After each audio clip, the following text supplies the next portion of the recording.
101 is a slang term for the most basic knowledge in some subject. 101, like our podcast. This is Venezuela 101.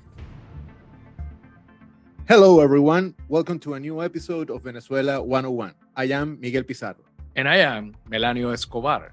In this podcast, we will interview different experts to discuss the main aspects of the political, economical, and social situation in Venezuela with the intention of having a broader and deeper understanding of the crisis that our country is going through.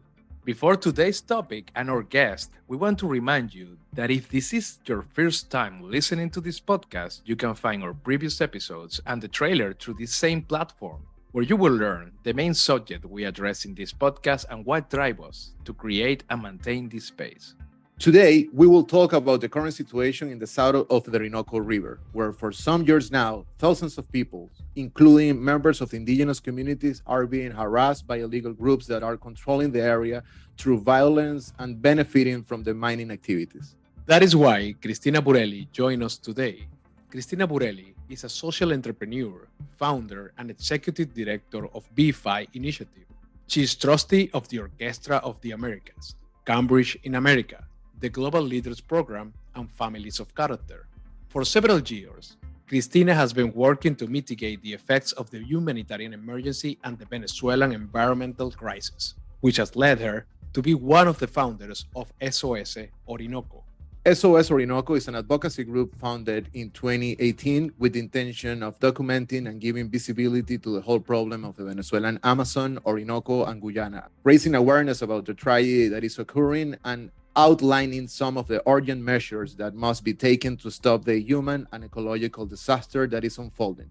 Cristina, it is an honor for us to have you as our guest in this podcast and to talk to you about this topic in which you have been working from so many times. As Melanio said, for several years already. Welcome. Hello, Miguel and Melanio. Thank you so much for inviting me to be a part of this podcast series that you're doing. It's with great pleasure that I'm here with you today. Cristina, we know that in 2011, Hugo Chavez, former president of Venezuela, mentioned the Orinoco Mining Arc project for the first time. But it was not until 5 years later when Nicolás Maduro created the National Strategic Development Zone Arco Minero del Orinoco. We would like to start by knowing what is the Orinoco Mining Arc, which states does it cover, what does it mean that it's a National Strategic Development Zone, and what this decree legal? Melanio, it's true that Hugo Chavez spoke a lot about a supposed arco minero or mining arc in the area of the Orinoco River. However, it was in 2016, once Nicolás Maduro was president, that the arco minero was illegally decreed by him. And why do we say that it's illegal? Because this decree was not approved by the National Assembly. So with the Arco Minero decree, the Maduro regime opened a vast expanse of Venezuela's territory to all kinds of mining: gold, diamonds, coltan, rare earths. The area is located on the right bank of the Orinoco River, and it touches the states of Bolívar, a little bit of Amazonas, and Delta Macuro. It's a crescent-shaped belt that has an extension of almost 112,000 kilometers squared. That's 12% of Venezuela's territory, an area the size of Portugal. This area is basically a rubric for a policy that gives the outward appearance of having a well-delimited geographical scope. But in reality, it has spread into areas far beyond the Orinoco Mining Arc. This includes pristine national parks, among them Canaima National Park, which is a World Heritage Site where Angel Falls is located, and many other protected areas. In a strictly technical sense, there appears to be a policy framework whereby the government is using a geographical expression to announce that it is promoting mining operations. In a situation of legal and political normality, this would be its true meaning. But in reality, the mining arc is nothing more than this defiant and arrogant manifestation of a failed state's intention to promote anarchy and the plundering of the Venezuelan nation's mineral wealth. Now, there have been numerous complaints regarding the violation of human environmental rights and the destruction of the indigenous territories. What has really happened in this area since the moment when this decree was approved, or even before that time? You know, when SOS Orinoco first started in 2018, there was a lot of fear, and nobody dared speak out about the abuses, the human rights abuses and the environmental abuses occurring in southern Venezuela as a result of the Arco Minero mining policy. And that is why SOS Orinoco decided to start working as an anonymous group. So there were no names, no faces, because of the fear. Thankfully, more and more organizations on the ground are starting to speak up. And this is reflected in the fact-finding mission's recent report, which clearly states, and I'm quoting, "Generalized fear is further exacerbated by widespread impunity and lack of response by Venezuelan authorities to allegations of human rights violations and crimes." I think that states it in a nutshell. SOS Orinoco has spent a lot of time georeferencing the mining footprint, but also the incidence of and presence of violent group or organized armed groups, including the Colombian guerrilla, and so forth. And all of this information is available to the public on our maps that are all published on the website and in our report, in our 22 reports that we've published on the website. And it's very interesting and very worrying to see that there's a definite overlap between the incidence of violence, the presence of organized armed groups, including the guerrilla, and the mining footprint, and also the key military units. These are all overlapping, which leads you to conclude that the Orinoco Mining Arc is nothing else but a complex system of activities that are imbued within a large, organized criminal network that reaches all levels of political and military power. And all of this is very well documented in the fact-finding mission's report. So all mining sites are exploited under the supervision of state and parastate armed groups, including local criminal gangs. And they operate in partnership with the regime authorities, and the control mechanisms are inherently violent and are in complete disregard of human rights. So that is why, we hear about all of these horrific situations, people being tortured, killed, abused.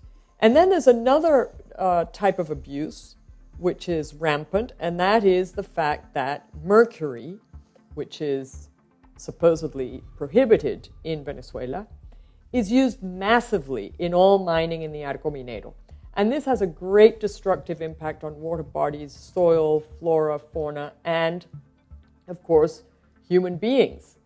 SOS Orinoco did its own sampling and estimations. The details remain confidential so as to protect the collaborators and authors of the report.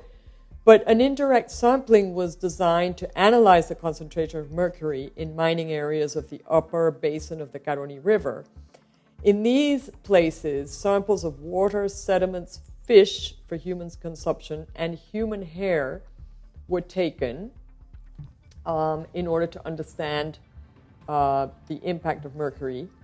And we found the presence of mercury was in the Pemón population that was tested. The presence of mercury was exceeding the limits established by the World Health Organization. So this is another type of human rights abuse. In addition to this, much has been said about the presence of illegal armed group, international guerrillas controlling the area, and even state security officials being accomplices to all the crimes committed there. What can you tell us about this? And what has been the state's response to all these allegations? So ever since the mining arc was first announced in 2016, there has been a proliferation of permit applications and contacts between the government and shell or corporations intended to conduct mining operations, basically for gold and coltan. But there are no large international mining operations here.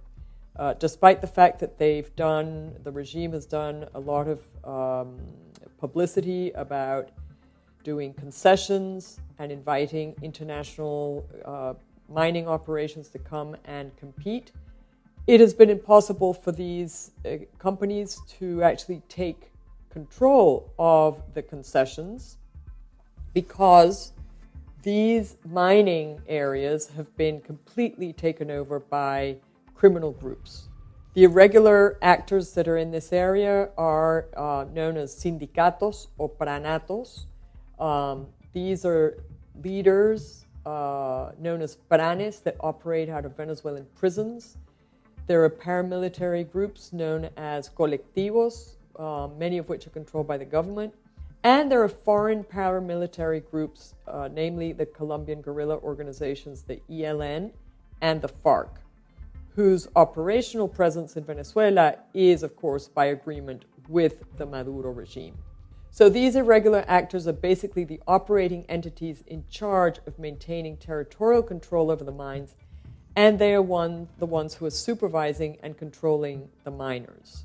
There are also private investors who are fundamental to this structure that is in place in El Arco Minero. And these are basically business people or investors from the state of Bolívar and from other areas of Venezuela. They provide financial resources and enter as financial partners in this unprecedented criminal scheme.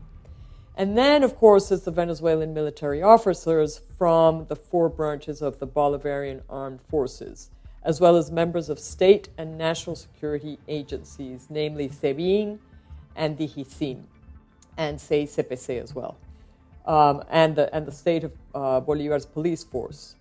They're ultimately in charge of controlling this intricate scheme and are the ones that work within this entire system, intent on resorting to violence whenever it's deemed necessary. They are the ones that keep a sizable share of the booty, either in cash or in extracted mineral products such as gold, diamonds, or coltan, which they in turn smuggle out of Venezuela. Cristina, we know that many national and international organizations, such as SOS Orinoco, for example, have denounced everything that is happening in the south of our country. What have been the challenges that you had faced? What have been the achievements? How was the international community reception to everything you are sharing with them? And what can the civil society do on the light of this reality to foster the visibility and increase awareness?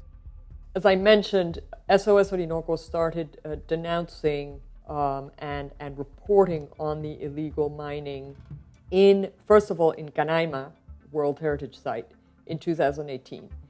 At that time, I started calling people in Venezuela, academics, journalists, and so forth, to find out why we weren't hearing more about these illegal mines in Canaima World Heritage Site. And it was quite evident that there was a lot of fear. Nobody dared make these type of to denounce what was going on for fear of retaliation and threats from the Maduro regime. So I reached out to UNESCO to find out why they weren't saying anything, and they said, well, we don't have any information. The state, the Venezuelan state hasn't reported. There's no information. So without information, we can't do anything. And that's why SOS Orinoco took it upon itself to start doing these very detailed technical reports using satellite images, because that's the only way that you can really determine the size and the location of the mines. I think that once we started doing this, other organizations started,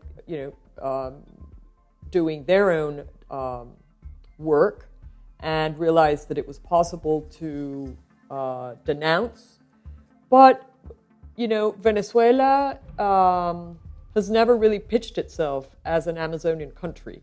So in all of this wave of universal, shall we say, worry and concern about saving the Amazon, Venezuela never comes up.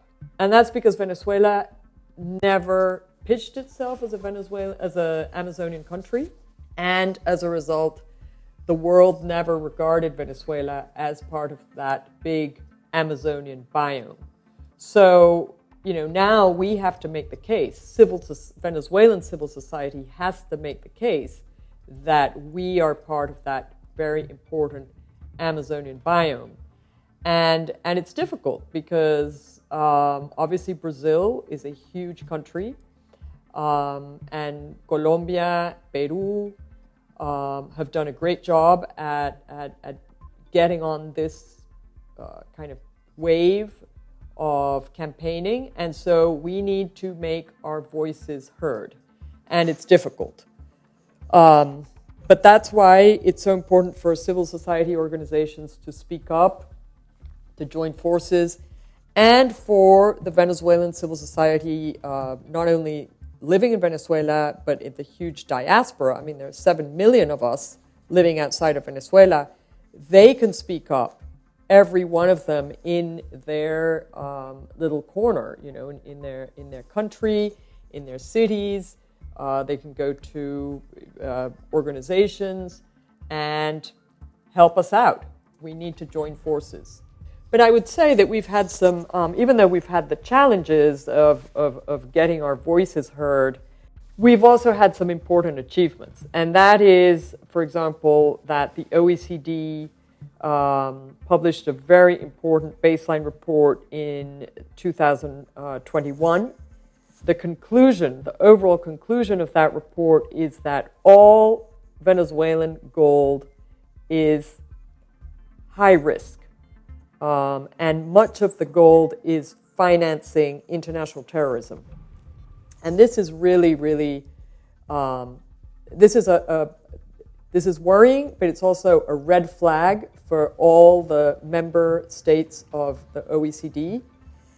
And it's important to make that message, get that message known to the serious gold refining companies all over the world. The other big achievement is the recent fact-finding mission report on the Arco Minero. I mean, that's super important as well. So I feel like we have had achievements, but there's a lot more to do. I believe that it is a subject with many approaches. But finally, I would not like to end this episode without asking, what are the mid and long-term consequences for the environment, for the population, if everything that is happening in the mining arc is not stopped, and how we can make more pressure to avoid this catastrophe? Daniel, I believe this is a failed state scenario. The regime's objectives are being pursued in complete disregard of indigenous people, the ecosystems, protected areas, and any social consideration. We believe at SOS Orinoco that the threats to security posed by Venezuela's regime to neighbors and surrounding countries cannot be properly addressed without considering the role of the Arco Minero mining policy, the importance of mineral resources in Venezuela, and its fragile socio-environmental context. By relinquishing national sovereignty to Colombian guerrilla, for example, and other foreign state and parastate actors, the Maduro regime is threatening hemispheric security. There is no doubt. And I think the most threatened here is Colombia. It's also critical to point out that the speed at which this tragedy is evolving will surely define the possibility of a future transition to democracy and prosperity. The governability of this transition and the nature of Venezuela as a nation state for decades to come. I think that even though the reports that we've mentioned have already shed light on the Arco Minero, the world, and in particular international large environmental and indigenous rights NGOs, still do not fully understand the level and the extent of the destruction occurring in southern Orinoco and how this is pushing the Amazonia environmental crisis to a new level. There are no borders in the Amazon. I mean, the Amazon doesn't have real borders, so we can't say, what's happening in Venezuela doesn't affect all of the Amazonian biome. No, it's all intrinsically linked.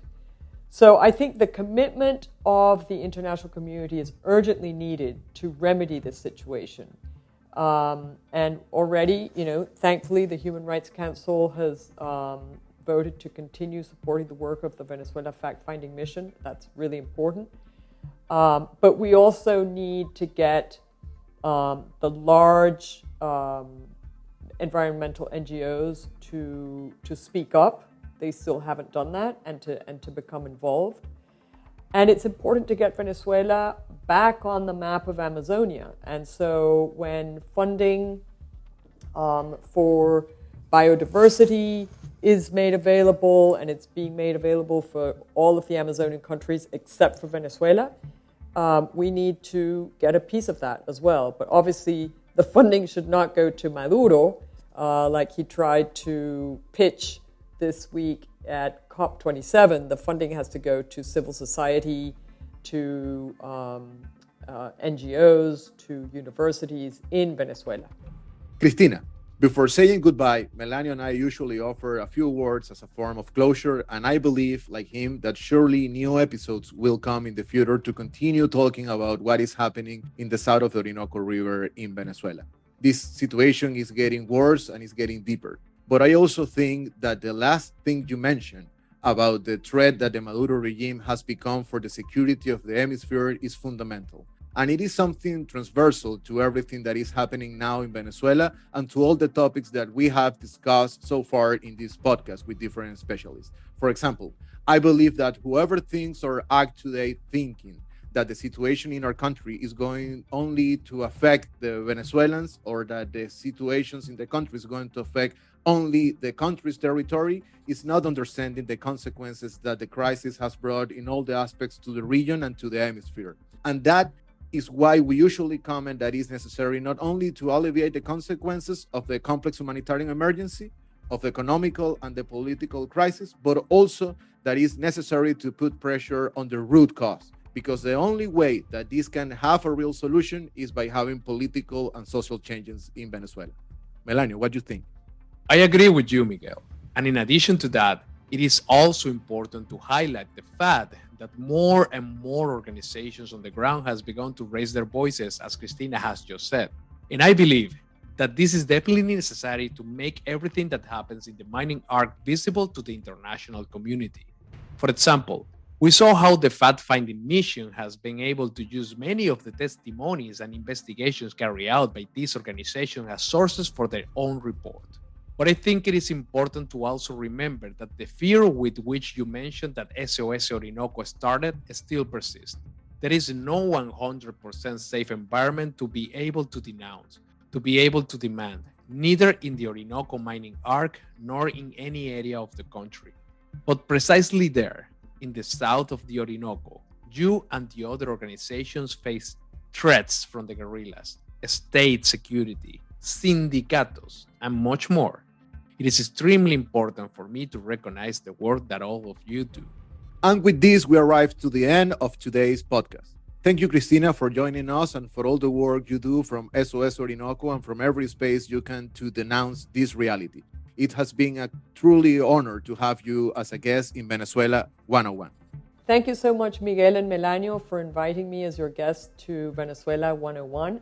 And I'd just like to invite the audience to follow us on social media, SOS Orinoco, on Twitter, Instagram, and if you're interested in reading our reports, www.sosorinoco.org. Thank you so much. This was a new episode of Venezuela 101. If you like this podcast, share it, spread the word with your colleagues, family, and friends. Follow us on our social media at Miguel_Pizarro, at Melanio Bar, and don't forget to subscribe and leave us a comment. Please tune in again in 2 weeks with new guests on Spotify, Apple Podcasts, Google Podcasts, Anchor FM, and YouTube.